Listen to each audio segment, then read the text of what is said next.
Rosalie, pero may impormasyon ba kung lumabas ng Pilipinas si Congressman Elizalde Co? Aga kinumpirma ni Ako Bicol Party List Representative Elizalde Co, dating chairperson ng House Committee on Appropriations, na bumiyahe siya sa labas ng Pilipinas kamakailan.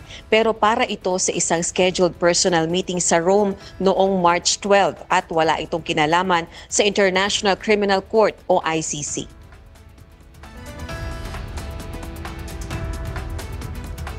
Ginawa nito ang pahayag sa gitna ng mga kumakalat na maling impormasyon laban sa kanya na may kaugnayan umano siya sa ICC.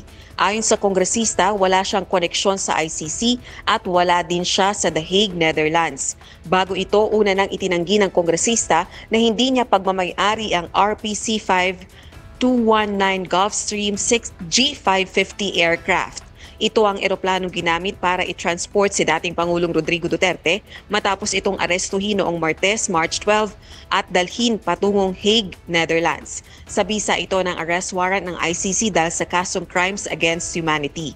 Umapela naman si Congressman Co sa publiko na mag-ingat at i-verify ang mga kumakalat na impormasyon sa mga kinauukulang otoridad para maiwasan ang pagkalat ng misinformation.